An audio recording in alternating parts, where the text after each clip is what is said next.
forecourt here, and we're just going to go over his 2 chances on Friday at Addington. Paul, in race 7 you've got Mongolian Cavalry. Raced the 29th of May and had a break at about the 700, but has trialled since.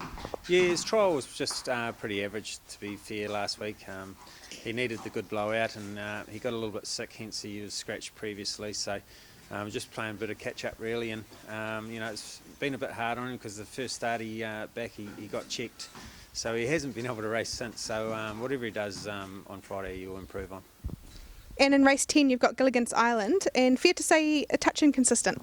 Yeah, he's just a little bit in and out. He actually raced pretty good, even though his form says otherwise. Last week he made a bit of a mid-race move, and I think he clocked his last mile on 1:56. So it was a pretty good run. I was really happy, and he just died the last wee bit, but he's entitled to. So I actually give him a bit of an each-way chance there on Friday.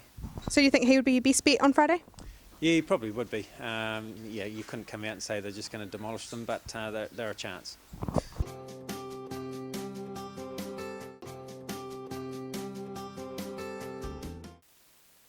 We've caught up with Jeff Dunn this morning to go over his chances on Friday at Addington. Jeff, in race 5 you've got Laver for Ricky May, thereabouts in all his recent starts. Yeah, he's been racing really well, really happy with him. Finish off his races really good. He just hadn't had a great deal of luck. He hasn't drawn well, and at Addington's pretty tough and you don't draw good.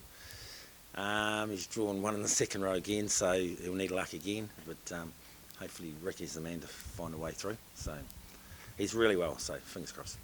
In race 7, Dr. Tim was a touch disappointing last week, but a bit of a milestone this week, his 40th start this season. Yeah, he doesn't mind racing. We don't mind racing. He doesn't mind racing. He seems to race really consistent, He had 2 trials and trialled really well, and then raced fantastic first up, and we actually think it sort of knocked him a wee bit.